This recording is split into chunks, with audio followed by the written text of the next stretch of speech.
What's up, YouTube? It's time for a review of the new Skylar Grey record, Natural Causes, out last Friday, September 23rd. So, my introduction to Skylar Grey happened alongside most of the rest of the world with Eminem's Love the Way You Lie single, which she catapulted her own career by writing. Although, what I didn't realize until recently is that she was actually on an old Fort Minor song called Where'd You Go, back when her stage name was still Holly Brooke, so I've actually been listening to her for a lot longer than I realized. But when you co-write one of the biggest blockbuster pop singles of all time, nothing's really going to be the same again for you. And after Love the Way You Lie, Skylar continued to kill the songwriting game, kill the hip-hop hook game, until she finally dropped her first solo album under Skylar Grey in 2013, and that was Don't Look Down. I listened to Don't Look Down so much when it first came out, but in recent years, I've grown kind of indifferent to it. Some songs have stuck with me, like Glow in the Dark, which is awesome, and the opening track Back from the Dead, which features Travis Barker. But looking back, the album was overall kind of vanilla. Setting aside the obnoxious Come On Let Me Ride single, the overly simplistic pop songs like Sunshine and Religion don't really do anything for me anymore. The fact that Skylar can write the shit out of a standard pop song no longer really holds my interest. It's not that Don't Look Down is bad, it's just kind of lightweight. So this new record, Natural Causes, I really went into with no expectations, positive or negative, just pure curiosity. Skylar obviously has the golden ear for hooks, and I was just curious in what context she would apply it, and in what direction she would take her gift. And I was really pleasantly surprised to find that this new album embraces an entirely different vibe than I'm used to from her, or really anybody's used to from her. And across these 13 tracks, it's a fairly cohesive one too. The album's sound is often very spacey and moody. It calls on a lot of dark electronic soundscapes. There's definitely a real noticeable influence from Banks' debut album, Goddess. The appeal of these songs skews really heavily towards nighttime listens. Those late night contemplative listens where you're either stoned or deep in thought or both.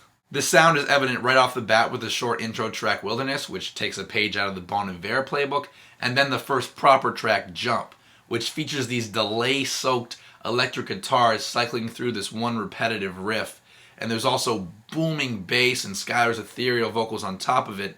It definitely shoots for a specific sound. It moves at this slow, reluctant drone of a pace, and although I wasn't in love with it, I was really interested to see how this style would play out for the remainder of the LP. It turns out that on a bunch of cuts on Natural Causes, this spacey monotone plays out really nicely. The track Picture Perfect is one of my favorites.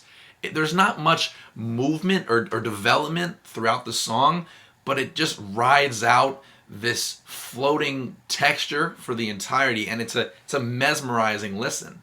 I always imagine myself in a room with fluorescent lighting, kind of wasting my night away in some sort of altered state. I should also mention that Skylar tries out a few rapping sections on this album, and Picture Perfect is where it works best, because the third verse here, which is kind of like delivered in like a sing-songy rap, breaks things up just enough to avoid boredom.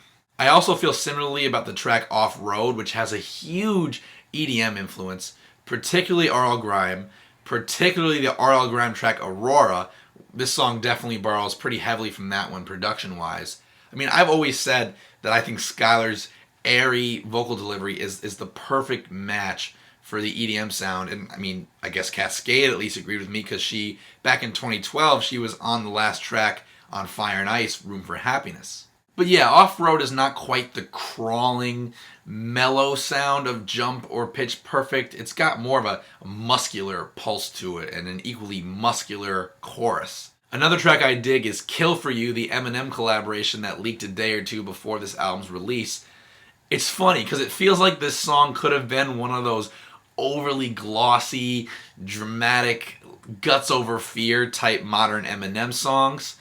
But Skylar's verses, her sung verses here, are genuinely strong and powerful, and thus it feels much more effective in her hands most of the time with just an Eminem appearance. When Eminem does appear, he shows up with a super technical verse. I love hearing him rap this way, and I feel like he adds a lot to this song, though his obsession and preoccupation with rhyme schemes does generate the line, "Baby doll, you're perfect," which I definitely could have done without, but otherwise this track was a real high point for me. The absolute peak of Natural Causes, though, is the following track, "Come Up for Air," which is just gorgeous. Easily one of my 5 favorite pop songs I've heard in 2016 anywhere. Eminem actually produced this one and has a co-writing credit on it. It's funny because people give Eminem so much flack for like not having an ear for good beats or catchy beats or whatever, but this song is incredible. It's such a tender tune, and Skylar gives this jaw-dropping vocal performance. She really twists and bends her voice. She toggles between a real delicate falsetto and something a bit more forceful but still soft and sensual, and she often undergoes these vocal transitions mid-phrase or mid-line. I love the reverby snare drum and the almost militant sound of the percussion, which is such an interesting contrast to what Skylar's doing vocally. And in the bridge section, some lead guitar enters, which is kind of a nice touch, and it stays in for the final chorus, just playing some additional melodies. I even love that big deep breath that she takes after she says "come up for air" in the chorus. And we'll have to forgive that totally corny Titanic reference where she says "you're my Jack and I'm your Rose," though ironically, that's part of what makes this song special for me. I first saw Titanic when I was 12 or 13, and it was a hugely significant film for me because it was the first time I kind of tapped into my more romantic and sensitive side and kind of found out that side of me exists. So when I hear this song now and I hear her say "come up for air" and take the breath, and I know that the Titanic reference is coming, it kind of takes me back to that moving place I was in as a preteen, first kind of learning more specifically what love is. But all that nonsense aside, regardless of whatever my shit is, this song is phenomenal. So with the positives of Natural Causes established and the highlights established, I've also got a substantial amount of critique for it too. Unfortunately, the monotone approach that Skylar takes to a lot of these tracks ends up really hurting some of them. The most obvious example is the irritatingly plain Real World, which was actually produced by Alex the Kid. Real World is such a frustrating listen because you hear the hook 10 seconds in and you're like, that's pretty cool, and then nothing happens after that. There's the hook a couple more times, you're lulled to sleep by a repetitive beat, and that's it. It just kind of ends and leaves you empty-handed. Like, was that a song? Or one hook and like a 3-note beat? Or what did I just listen to? I do like the lyrics on Real World, which to me kind of address the eye-opening experience of true love in the wake of so much fake shit, whether it be social media or reality TV or whatever. But unfortunately, the song itself is like an ever so lightly throbbing headache that eats at you, not because of the pain of the throbs, but just the repetitive nature of them. The track Moving Mountains is another cut that sort of embodies this flaw. It's got a real cool Dust in the Wind style fingerpick guitar section, and it's got some solid melodies, but it plateaus really quickly. It doesn't build enough to hold my interest, and by the time the bridge section tries to kind of reel me in with some extra keys and stuff, I'm already checked out. I'm also not a fan of this song's passive lyrical message.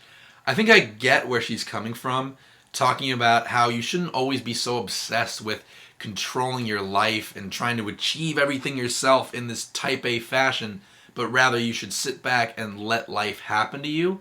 I don't think she's wrong about that, but just personally, I prefer music that empowers me, not tells me to sit idly by. That's just me though, to be fair. Then we get to the song In My Garden, which I just straight up don't like. The hook is so sluggish and unappealing to me, and when the cinematic outro shows up, I kind of find myself wondering, like, why did things get all dramatic all of a sudden? Because the song itself didn't really invoke a sense of drama at all. And finally, there's Straight Shooter, which is a song that I initially despised. But the more I listened, the more I realized it was just the song's lyrics that were getting to me. They make me cringe pretty hard. They remind me of Rihanna's foray into edginess with that whole like shut up and drive and good girl gone bad like image change. The lyrics are also jumbled and incoherent and don't really provide any narrative or paint any picture of this character that Skylar's kind of playing. Like, I don't play nice, I'm not a shit talker, I'm a straight shooter. Well, shit talkers and straight shooters are often lumped into the same category because they're both the type of people that give blunt and raw opinions. So this whole section just didn't make sense to me. I don't know, this song just rubs me the wrong way lyrically. There's also that rapped line about beating around the bush and taking shots to the groin, which, whether or not that's meant to be a double entendre about vaginas, only Skylar Grey knows, but it kind of messes up the song for me because every time I hear it, I just picture Skylar Grey having a giant bush, which just makes me laugh every time I hear it. But musically, the song's pretty good. It's sonically, it's conspicuously out of place in the track listing, but that's not necessarily a bad thing. So overall, with Me and Natural Causes, I was initially confronted with this totally different sound from Skylar Grey that had me real curious and real excited, and I wanted to fall head over heels for the entire record. The reality, though, is that I really like about 2/3 of it, but I also encountered a handful of skippable tracks that weren't necessarily bad, but just didn't really move me either direction. It's kind of like if this album had a facial expression, it kind of just be staring at me like. But when this spacier, nocturnal sound worked, it really worked. I love that Skylar went into this direction, and I think it made her into a way more compelling solo artist. And I definitely see myself continuing to enjoy a good chunk of these tracks for the foreseeable future. Natural Causes gets a 6 out of 10 from me. As always, thanks so much for watching. Be sure to subscribe, leave a comment, or shoot me a message so we can continue to talk music, and I'll see you guys soon.